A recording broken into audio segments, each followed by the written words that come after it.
Kita akan membahasnya lagi terkait hal ini bersama dengan pengamat hubungan internasional Pak Teguh Reza Shah.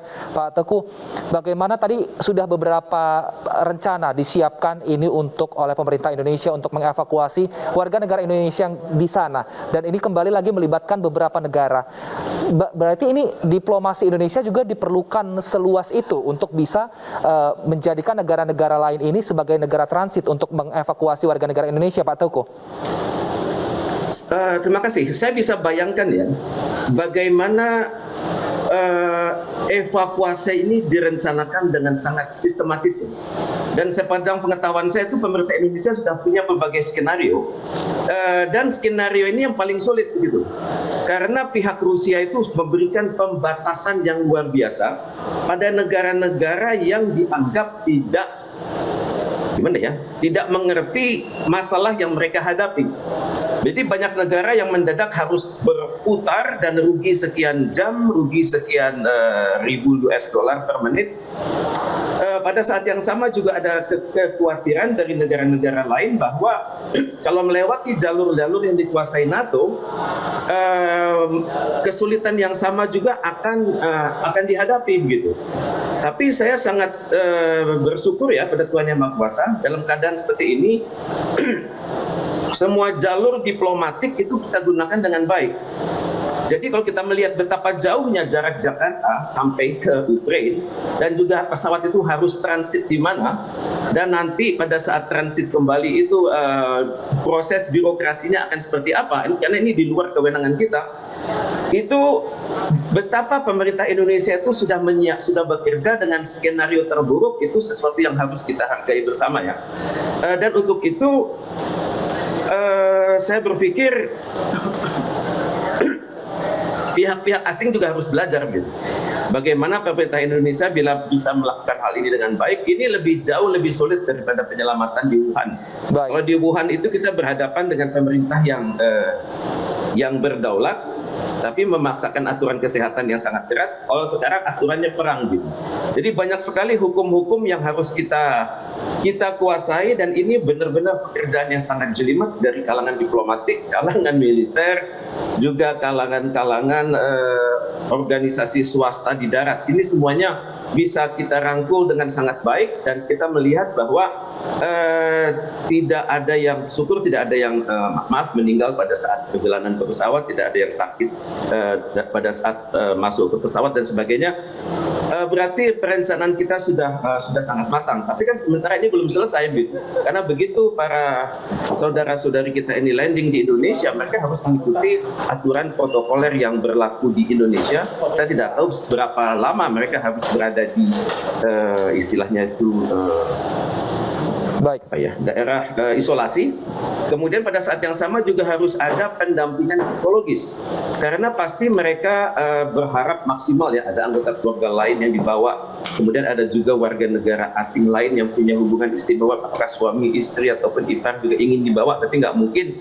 Jadi proses pendampingan kesehatan harus dilakukan, proses pendampingan psikologis harus dilakukan oleh pemerintah Indonesia, dan juga harus dibikin rasa tenang bagi keluarga WNI ini yang ada di Ukraina dan juga yang ada di Indonesia. Karena pada momen seperti ini jangan sampai terjadi hal-hal yang nggak perlu, misalnya berbondong-bondongnya keluarga yang ingin datang, kemudian terjadi lagi pengelompokan massa dalam jumlah besar saya tidak tahu apakah di asrama haji atau wisma atlet atau rumah sakit tertentu, saya tidak tahu. Tapi pemerintah Indonesia dalam hal ini harus melakukan langkah-langkah penanganan lebih lanjut. Satu tahap sudah selesai, dan tahap pertama itu sangat berat. Tahap kedua adalah tahap pemulihan, tahap pendampingan, dan tahap penyiapan mereka untuk berbaur kembali dengan saudara-saudari mereka di dalam negeri. Dan untuk itu ya dalam hal ini yang paling baik bagi kita semua adalah ikuti sajalah prosedur yang ditetapkan oleh pemerintah, dan jangan ingin bermain sendiri. Sudah para pengungsi sudah tiba, mereka sudah diselamatkan, sudah ikuti sajalah prosedur selanjutnya yang ditetapkan oleh pemerintah Indonesia.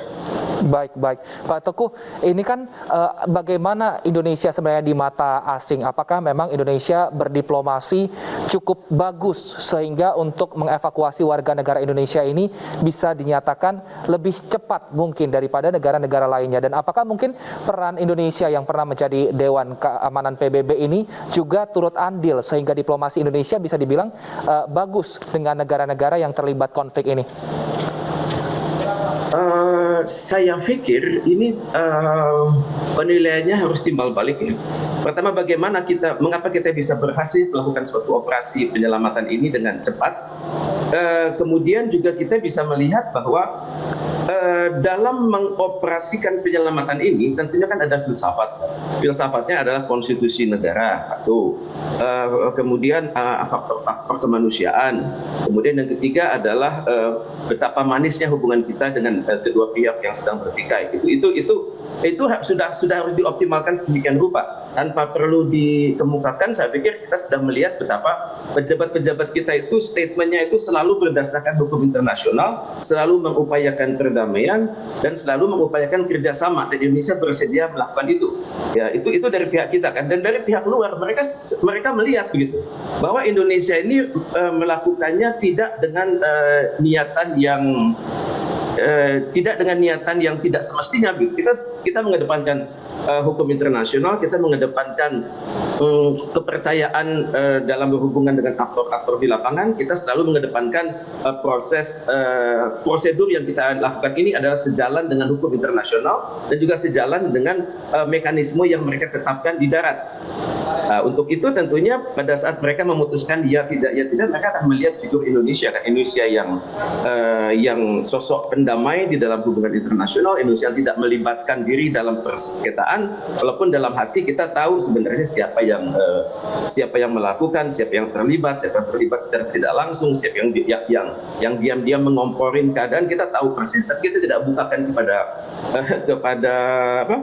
kepada halayak internasional, karena kalau sampai ada salah satu pihak yang merasa tersinggung, entah itu Rusia, entah itu Ukraina, entah itu NATO, entah itu aktor-aktor lapangan, ini bisa sangat berbahaya. Maka disinilah manisnya kita membangun kredibilitas terus-menerus, kita membangun citra baik di luar negeri, kita membangun kerjasama di PBB, dan kita menjalin kerjasama terus-menerus dengan anggota-anggota yang ada di PBB dan dapat diklasifikasikan ke dalam ASEAN, ke dalam OKI, ke dalam GNB, dan dengan mereka semua tampaknya mereka menaruh harapan pada Indonesia bahwa ke depan dalam hal terjadinya peningkatan suatu proses, entah itu namanya penarikan mundur pasukan Rusia ataupun netralisasi Ukraina ataupun barangkali juga evakuasi, hal-hal yang tidak kita bisa bayangkan sekarang, tapi modal diplomatik kita sudah kita buat sedemikian rupa